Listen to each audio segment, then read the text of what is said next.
காலை வணக்கம். இன்றைக்கு நாம் பகவத்கீதை கலந்துரையாடலுக்காக நம்ம கூடியிருக்கிறோம். நம்முடைய தலைப்பு பொதுவாக சிதப்பிரஜனுடைய நிலை எவ்வாறு, சிதப்பிரஜன்னா யார், அவருடைய நிலை என்ன, ஞானியினுடைய பூர்ண நிலை எப்படி இருக்குதுங்கிறத பற்றி தான் இன்றைய கலந்துரையாடல் இருக்க போகுது. இன்றைய கலந்துரையாடலை துவக்கி விளக்க நமக்கு ஒரு ஆசீர்வாதமாக அவங்களுடைய அருளுடைய தருமாறு சுவாமி சங்கரானந்தாவை நமக்கு போகுது.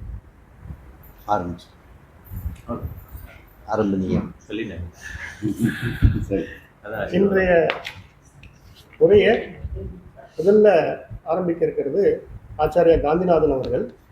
அவங்க இருப்பது இல்லாதது இரண்டின் தத்துவத்தை எவ்விதம் ஞானி புரிந்து கொள்கிறான் அப்படிங்கிறத பற்றி அவங்களுடைய புரிதலை விளக்கலாம். ஒருத்தர் பேச போகும்போது அவர் முழுக்க பேச விட்டுடுங்க. அப்புறம் ஏதாவது அவருக்கு சந்தேகம் இருந்தால் அது குறிப்பெடுத்து வச்சுக்கோங்க. அப்புறம் அந்த குறிப்பை நீங்கள் சொன்னோன்னா அவருக்கு அதுக்கு அந்த தீர்வு சொல்லுவார்.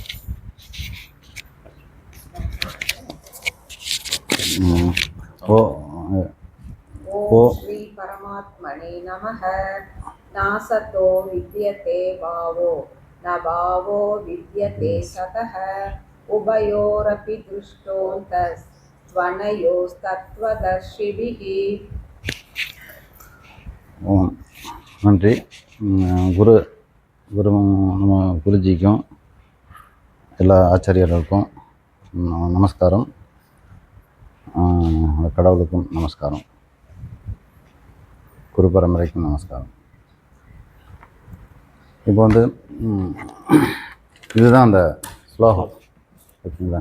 நான் சதோ வித்தியதே பாவோ நா ஆபாவ வித்தியதே சதக உபயோரவி திஷ்டந்தஸ் தத்துவ தசிபிகி அப்படின்றது.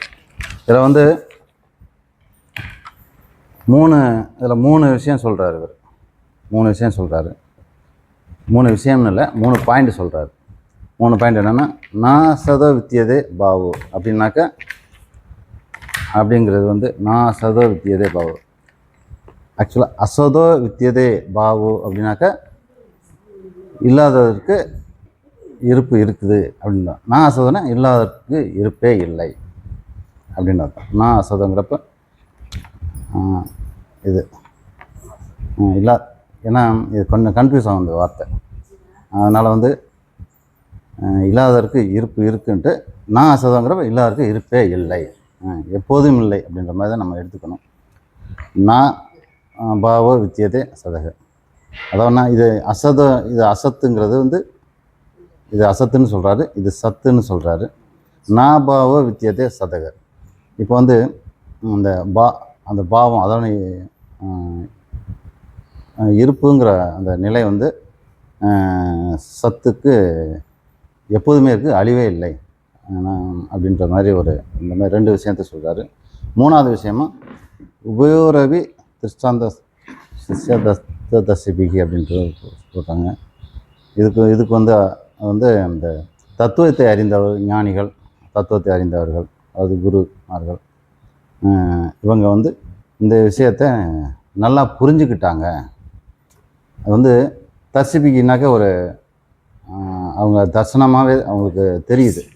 நம்ம வந்து ஒரு விஷயத்தை சொல்கிறப்பவே ஒன்று மனசில் ஒரு ஓட்டம் ஓடும். நமக்கு வந்து என்னென்னா அது இருக்குது, நமக்கே புரிஞ்சது வந்து தாராளமாகவே நமக்கு தெரியும். புரியாதது வந்து புரியாததுன்னு ஒரு இதாக இருக்கும். ரெண்டும் இல்லாமல் அது ரொம்ப தெளிவாக தெரிஞ்சிச்சுனாக்க நமக்கு அதில் வந்து எந்த இதுவும் இருக்காது. அப்படியே அது கிளியராக தெரியும். இது இப்படித்தான் அப்படின்ட்டு ஏதோ ஒரு சதாசிவம்னு ஒரு பேரை சொல்லணும், அவன் அப்படித்தான் அப்படின்னு ஒரு தெளிவாக என்ன அவனோட எக்ஸ்பீரியன்ஸ் எல்லாத்தையும் புரிஞ்சு வச்சுட்டு அவரை வந்து தெரிஞ்சு வச்சுட்டோம் இல்லைங்களா. அதே மாதிரி இதை பற்றி தெளிவாக தெரிஞ்சு வச்சுருக்குறாங்க. இப்போ வந்து கிருஷ்ணர் வந்து மேலோட்டமாக பார்க்கலாம். ஃபஸ்ட்டு கிருஷ்ணர் வந்து அவர்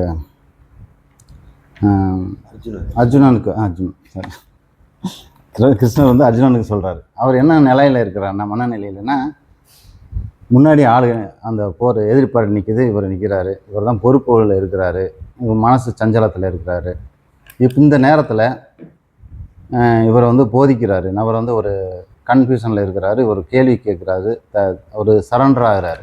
எனக்கு வந்து வழிகாட்டுங்க, நான் வந்து இதுலேருந்து இது எப்படி இந்த சூழ்நிலையை நான் கடந்து போகிறது, இது வந்து நெருக்கடியான நிலையில் நான் வந்து என் மனசுக்கும் என்னோடய வேலைக்கும் இதுக்கும் எனக்கு வந்து நான் சிக்கிக்கிட்டு நான் நிற்கிறேங்க, இந்த விஷயத்தில் நான் எப்படி கடந்து போகிறது, தயவுசெய்து சொல்லுங்கள் அப்படின்னு சரணாகதி அடைகிறாரு. அப்போல்லாம் வரிசையாக சொல்லிகிட்டு இருக்காரு. சொல்கிற விஷயத்தில் இவன் இது வந்து இந்த வார்த்தை வந்து யூனிவர்சல் ட்ரூத் மாதிரி ஒன்று சொல்கிறாரு இந்த இடத்துல. ஆனால் அர்ஜுனன் என்ன எடுத்துக்குவான்னாக்க, தனக்கு இந்த சூழ்நிலைக்கு ஒரு விஷயத்த சொல்கிறாரு அப்படின்னு தான் எடுத்துக்குவான். அதாவது அவன் என்ன நினைக்கிறான்னா, நான் உறவினர்களை கொல்லணுமே, எதிரிகளை கொல்லணுமே, தெரிஞ்சவங்களை கொல்லணுமே அப்படின்னு நினைக்கிறான். ஆனால் அவன் அந்த நேரத்தில் இவன் என்ன எடுத்துக்கிறான்னா, இல்லாததற்கு இருப்பே இல்லை, இவங்கெல்லாம் இல்லாதவங்க தான், அவங்களுக்கு என்றைக்குமே இருப்பே இல்லை, ஆனால் நீ இஷ்டத்துக்கு நீ எது வேணாலும் பண்ணு, அதை பற்றி கவலையே இல்லை அப்படின்ற மாதிரி அவன் எடுத்துக்குவான். அதேமாதிரி இருப்புங்கிறதுக்கு இல்லாமை என்பதே இல்லை, எப்போதுமே இருக்கும் அப்படின்னு சொல்கிறப்ப அதை பற்றி அவனுக்கு கவலை இல்லை. இந்த விஷயத்தில் அவனுக்கு கவலை இருக்க போகிறதில்ல. இருப்புங்கிறது எல்லாத்தையும் இருக்கும், இது என்ன விஷயம் அப்படின்ற மாதிரி அவன் எடுத்துக்குவான். உபயோரவி இந்த இது ஒரு தத்துவமாக நினச்சியனாக்க, உபயோக திஷ்டாந்தஸ்ய தத்துவத்தர்சிபி, இந்த விஷயத்தை வந்து நீ நல்லா தெரிஞ்சுக்கணும்னாக்க எப்போ தெரிஞ்சுக்கணும், சரி இது நமக்கு சொல்கிற மாதிரி வச்சுக்கலாம், அர்ஜுனனுக்கு சொல்கிற மாதிரி வச்சுக்கலாம். உபயோரவி அப்படின்னாக்க, உபயோரவி மத்தியன்னு முன்னாடியே ஒரு இடத்துல சொல்கிறார். யார் சொல்கிறான்னா, அர்ஜுனன் வந்து கிருஷ்ணர்கிட்ட சொல்கிறான், 2 கடையில் கொண்டு ரதத்தை நிறுத்து அப்படின்னு உபயோரவின்னு சொல்கிறாரு ஃபஸ்ட்டு. அப்போல இந்த இடத்துல இங்கே ஒரு உபயோரவி வருது. அதுக்கு இடையில எத்தனை உபயோரவி வருதுன்னு தெரியல, எனக்கு ஞாபகம் வருது. 2 கடையில் கொண்டு ரதத்தை நிறுத்துகிறார். இங்கே வந்து கிருஷ்ணர் வந்து ஒரு ரதத்தை நிறுத்துறாரு. இங்கே வந்து உபயோரவி மத்தியில் நீ வந்து அது 2 பேருக்கும் இடையில வித்தியாசத்தை நீ தெரிஞ்சுக்கிட்டேனான்னு இல்லை, தெரிஞ்சவங்ககிட்ட கேட்டு தெரிஞ்சுக்க. ஏன்னா நீ குருக்கிட்ட போ, இதை தெரிஞ்சுக்கணும்னாக்க யார் தெரிஞ்சு வச்சுருக்கிறாங்களோ அவங்கள்ட்ட போய் சரண்டர் அடைஞ்சு நீ கேட்டு முழுசாக தெரிஞ்சுக்கோ. அவங்க நல்லா தெரிஞ்சவங்க, எல்லாத்தையும் தெரிஞ்சவங்க அவங்க, அதனால் நீ அவங்கள்ட்ட கேட்டு தெரிஞ்சுக்கோ, அவங்க தான் தெரியும், உனக்கெல்லாம் இந்த இடத்துல தெரியாது. ஏன்னா தெரியும்னாக்கா இந்த வார்த்தை 3 அதை சொல்ல வேண்டியது அவசியமே கிடையாது. உனக்கு தான் இது தெரியுமே, உனக்கு நல்லா தெரியும் அப்படின்னு சொல்லியிருப்பார். இதில் உனக்கு தெரியாது, நீ யார்கிட்ட கேட்டு தெரிஞ்சுக்கணுமோ அவங்கள்ட்ட போய் தெரிஞ்சு நீ அதை உனக்கு தெரியாது அப்படின்னு இது ஒரு அர்த்தமாக சொல்கிறாரு. குருக்கிட்ட போ அப்படின்னு சொல்கிறாரு இந்த விஷயத்தில். அது வந்து இப்போ வந்து இருத்தல், இப்போ வந்து அசத்து அப்படின்னு பற்றி அசத்தோட தன்மையை முன்னாடி சொல்கிறாரு. அசத்துனா நம்ம வந்து இல்லாமை, அல்லது வந்து இல்லாமைன்னு நம்ம சொல்ல முடியாது. இல்லாமைன்னு நான் அதை யோசித்து பார்த்ததுல இருக்கிற மாதிரி இருக்குது. அதாவது அவர் சத்தியம் அல்லாதது, நிச்சயத்தன்மை இல்லாதது அப்படின்னு சொல்லலாம். நிச்சயத்தன்மையே இல்லாதது, வந்து போகிறது அப்படின்னு தான் சொல்லலாம். ஏன்னா இல்லாமை அப்படின்றது வந்து எல்லாருக்குமே இல்லாததை வந்து நம்ம பேசவே வேண்டியதே இல்லை. அது வந்து சூன்யமாக ஏதோ ஒன்று, அதை பற்றி நம்ம இங்கே வந்து பேசவே வேண்டியதில்லை. வந்து போகிறது அப்படின்னு நான் எடுத்துக்கிட்டேன். அது வந்து நான் தவறாக எடுத்துக்கிட்டேன்னா அது வந்து நீங்கள் அதை சொல்லுங்கள், ஓகேங்களா? வந்து போகிறது, அதாவது மித்யா அப்படின்றது தோன்றி மறைவதுக்கு இருத்தல்ங்கிறன்னா இந்த சத்தியம், அதை இருத்தல்னா சத்தியம், தோன்றி மறைவதற்கு சத்தியம், இருப்புத்தன்மை, தொடர்ந்தான இருப்புத்தன்மை, என்ன முக்காலமும் எல்லா காலத்துக்கும் இருப்புத்தன்மை கிடையாது. அது ஏதோ ஒரு காலத்தில் எப்போ வந்து தோன்றி அது பார்க்குக்கு அவனுக்கு சோ காட்டிட்டு அப்படியே போயிடும். அதுதான் வந்து என்னைக்குமே அது வந்து மித்யாவை பற்றி நிறையா சொல்லணும். அது வந்து சத்தியத்தை பற்றி 2வது, இது இருத்தலுக்கு இல்லாமை என்பதே இல்லை அப்படின்றது 2வது சொல்கிறாரு. இப்போ வந்து இவங்க என்ன நினைக்கிறாங்கன்னா, தத்துவ சர்ச்சிபிக்கு என்ன நினைக்கிறாங்கன்னு நம்ம சொல்லணும். இப்போ வந்து உலகத்தில் ஒருத்தர் ஒரு திஷ்டாந்தத்தை சொன்னார், நான் அதை படித்தேன், அது எனக்கு ரொம்ப இம்ப்ரெசிவாக இருந்துச்சு. இப்போ நம்ம வந்து சில பொருளை போய் வாங்குகிறோம், ஒரு எத்தனை வருஷங்க இது ஓடும் அப்படின்னு கேட்குறோம் கடையில், ஒரு 5 வருஷம் கேரண்டின்னு சொல்கிறாங்க. ஓகே, அது வாங்குகிறோம், அது 5 வருஷமாச்சும் கேரண்டி இருக்குன்ட்டு ஒரு எல்லா பொருளையுமே ஒரு கேரண்டி இருக்குதா இல்லையான்னு செக் பண்ணி தான் நம்ம வந்து வாங்குகிறோம். இப்போ ஒரு சைனா பீஸ் ஏதாச்சும் ஒரு பொருளை வாங்குகிறோம்னு வச்சுக்கோங்க, அது வந்து உடஞ்சி போயிடும், அது வந்து நிற்காது, நிலைக்காதுனாக்கா அது நம்ம வந்து அது வேண்டாம், நம்ம மட்டும் நம்ம நாளைக்கு வாங்கி ஒரு பொருள் உடஞ்சினாலும் இந்த பிராண்டு வேண்டாங்க, இது நல்லா இல்லை அப்படின்னு எல்லார்ட்டையும் சொல்லி அது வேண்டாங்க, அது வாங்கிடாதீங்க, இது வேஸ்ட்டு, அது வந்து செய்யாதீங்க அப்படின்னு சொல்லிடுவோம். ஒரு கேரண்டி இல்லாத தன்மையை நம்ம வந்து எவ்வளோ உஷாராக நம்ம இருக்கிறோம். ஆனால் அது வந்து தான் வந்து அந்த அசத்துக்கு உண்டான இது. மெயினாக அசத்தை பற்றி நல்லா அவங்க தெரிஞ்சு வச்சுருக்கிறாங்க. ஒரு அந்த மாதிரி உஷாராக இருக்கிறோம். ஒரு தோட்டத்தில் ஒரு நிறைய நிலப்பரப்பு கிடக்குது, அது ஒருத்தர் திருஷ்டாந்தம் சொன்னார். நிறைய நிலப்பரப்பு கிடக்குது, அங்கே ஒருத்தர் வந்து நிறைய நிலமை கிடக்குது அப்படின்ட்டு ஒருத்தர் போய் அங்கே உழுது பயிர் பண்ணலாமே, நல்லா ஈரமாகவும் நல்லா இருக்குது, பயிர் பண்ணலாமேன்னு நினைக்கிறாரு. ஆனால் பக்கத்தில் உள்ள அவர் ஊருக்கு புதுசு, பக்கத்தில் உள்ள சொல்கிறாரு, இல்லைங்க இதில் வந்து இது ஆற்றுவோட தண்ணி எப்போ வேணாலும் வந்து திருதுப்புன்னு ஆட்டாட்டு வந்தாலும் அடிச்சுட்டு போயிடும். இங்கே விவசாயம் பண்ணிங்கனாக்கா உங்களுக்கு வந்து அது எண்ணெய் பிரயோஜனப்படாது, என்றைக்கு வேணாலும் போயிடும் அது. நீங்கள் வந்து அப்படிங்களா, எனக்கு தெரியாமல் போச்சு, இது வேண்டாம் அப்படின்னு உஷாராகிறாரு. மறுபடியும் அந்த இடத்துல போய் மறுபடியும் அவருக்கு என்றைக்குமே அதை பார்த்துட்டு தான் இருப்பார். பக்கத்தில் போய் என்றைக்குமே கண்ணில் பார்த்துட்டு தான் இருக்கிறார் அந்த இடத்துல. ஆனால் அவர் போய் நல்லா வளமாக இருக்குது, செடி கொடியெல்லாம் மண்டி கிடக்கு, பச்சை பசேன்னு இருக்குது, இதை உழுது அழகாக விவசாயம் பண்ணுவார் அவர்? பண்ணவே மாட்டார். கண்ணுக்கு இனிமையாகவும் நல்லா இதெல்லாம் எல்லாமே இருக்குது, பண்ணவே மாட்டார்.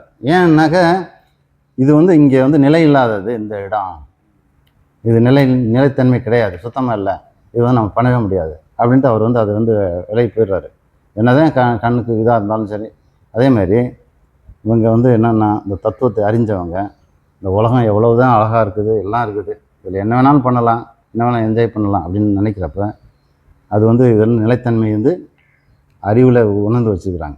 இது வந்து என்றைக்கு வேணாலும் வந்து போயிடும் அப்படிங்கிறத இந்த தத்துவ தரிசிப்பிக்கு அவங்க வந்து உணர்ந்து வச்சுருக்கிறாங்க.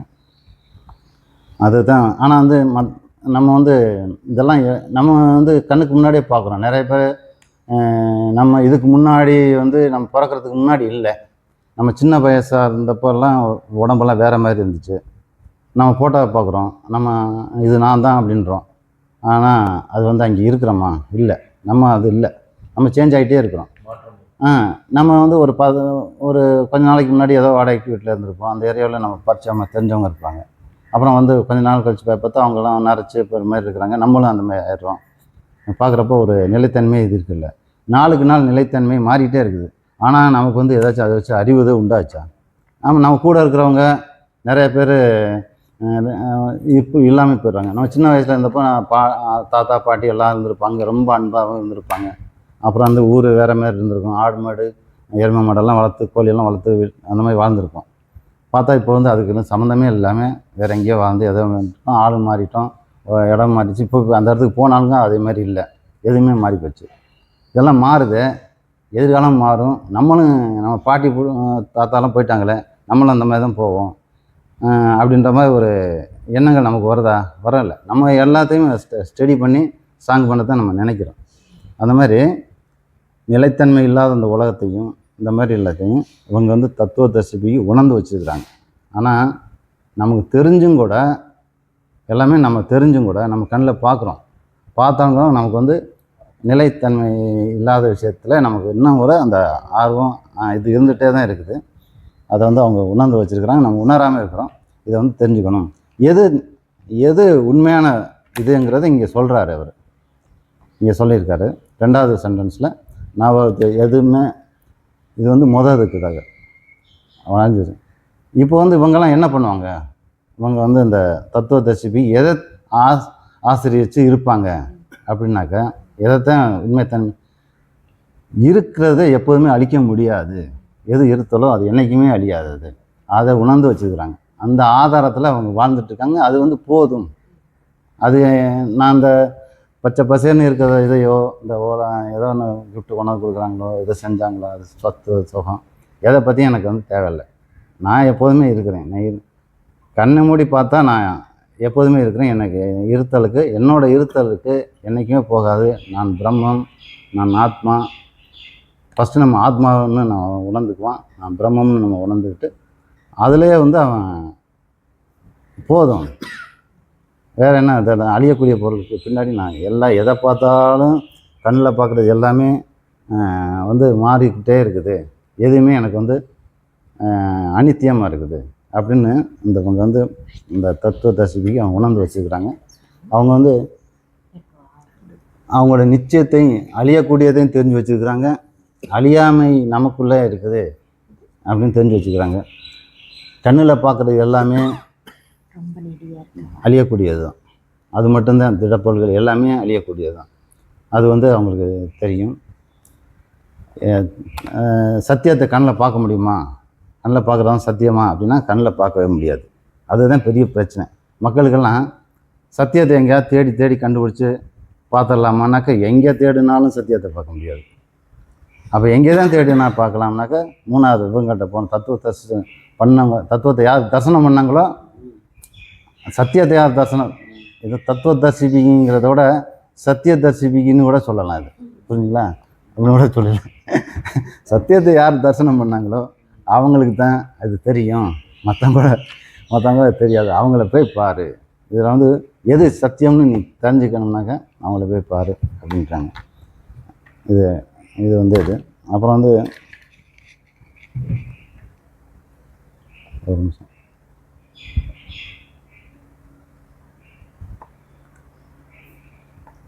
இதில் வந்து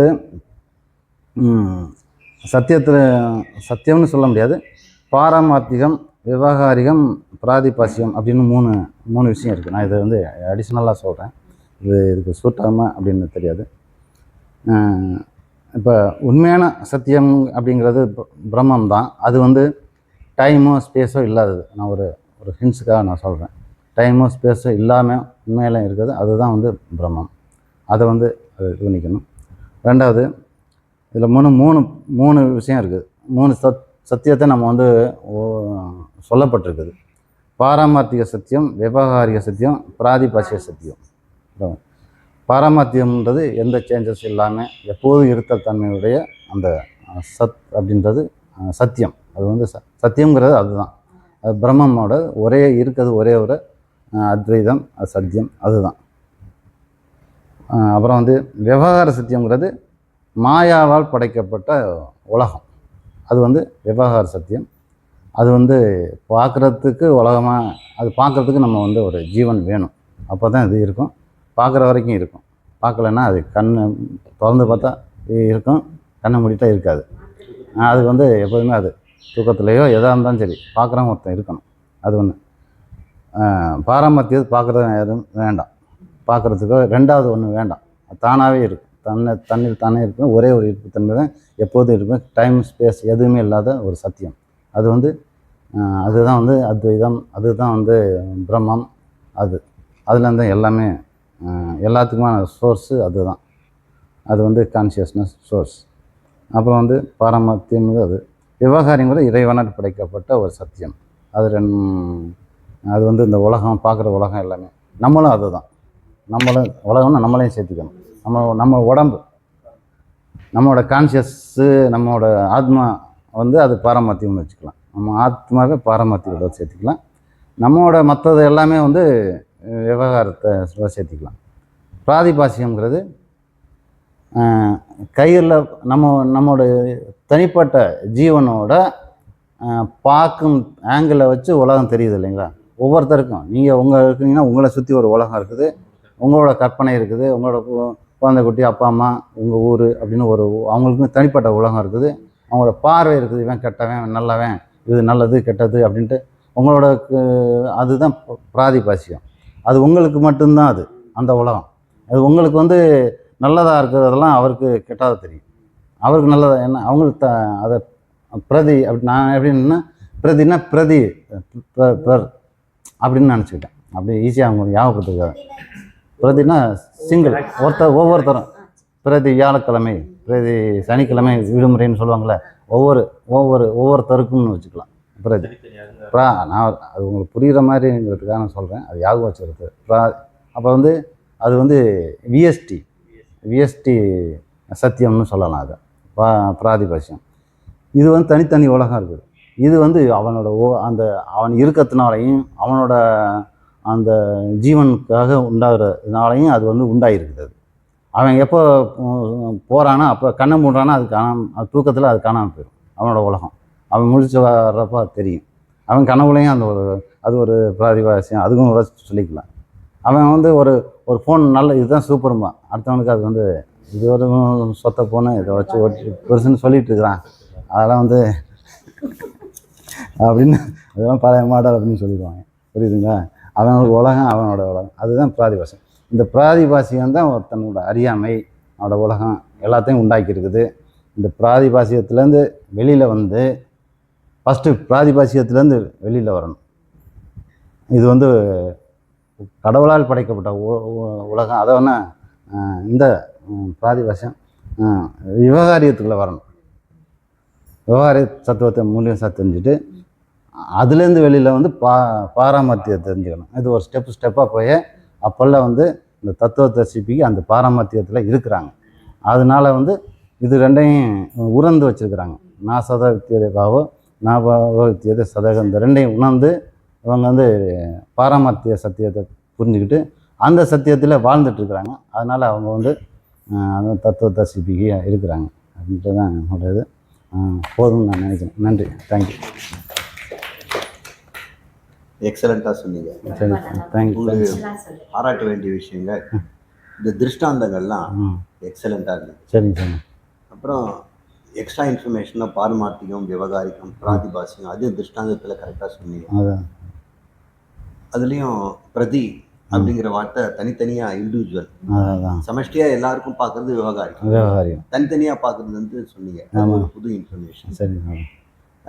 பாசிகம் அப்படின்னா தெரியுது, ஆபாசிகம்னா அது பொய், சரி, கொச்சையானது, மலினமானது, துஷ்டமானது அப்படின்றதுல தான் ஆபாசிகம். ஓ சரி சரி, ஆபாசிகம். அப்புறம் இது ஒன்றை துஷ்டமாக பார்க்கறது, அது மாதிரி அதை நீங்கள் சொல்லிட்டீங்க. சரி சார். தனி மனிதன் கிட்ட இருக்கக்கூடிய பார்வையில் உலகம் விருப்பெருப்புகளால் கவிழ்பட்டு அது பிராதிபாசியமாக இருக்குது. விருப்பெருப்பை நீக்கிட்டான்னா பிராதிபாசியம் போயிடும். அதான் விவகாரத்துக்கு வந்துடுவோம். ஆமாம், விவகாரத்தில் வந்து தர்மமாக ஈடுபடுறான். ஆமாம். அதுக்கப்புறம் பாரமார்த்தியமா தனியாக இருக்கும் பொழுது பாரமார்த்தியமாகவும் உலகத்தோட உறவாடும் பொழுது விவகாரமாகவும் குறைந்தபட்சம் பிராதிபாசியம் இல்லாமல் குறைச்சலாக போய்க்கணும் இருக்கு. அப்புறம் உபயோர் அபி அப்படிங்கிறது 2 இடத்துல பயன்படுத்தினார். இந்த 2 சேனையோ ஒரு உபயோர் அபின்னு சொன்னீங்க. அது மாதிரி சர்ச் பண்ணி கொடுத்த சைட்டேஷன் ரொம்ப முக்கியம். உபயோர் அபின்னா 2க்கும் மத்தியில். இப்போ இந்த இடத்துல 2க்கும் மத்தியில்னா சத்துக்கும் அசத்துக்கும் மத்தியில். அதுதான் உபயோர் அபி. 2க்கும் இடையே வித்தியாசத்தை தெரிந்து கொண்டவர்கள், தத்துவத்தை அறிந்த தர்ஷிபிகி. தர்ஷிபிகின்னா பார்த்தவர்கள், கூட்டத்துக்கு வந்து பிகின்னு போடுறோம், ப்ளூரல், தத்துவ தரிசிபிகள். அதையோ அப்படின்னா இது குறித்த, அந்த வார்த்தையில அதில் வருது. சரிங்க. இதில் நீங்கள் வந்து சொன்னீங்க இந்த உலகம் தெரிகிறது, கண்ணுக்கு தெரியுது, கண்ணை மூடினா மறையுது அப்படின்னு சொல்கிறாங்க. உண்மையிலே மித்யாவுக்கு ஒரு லட்சணம் வந்து திருஷ்டத்வாத்.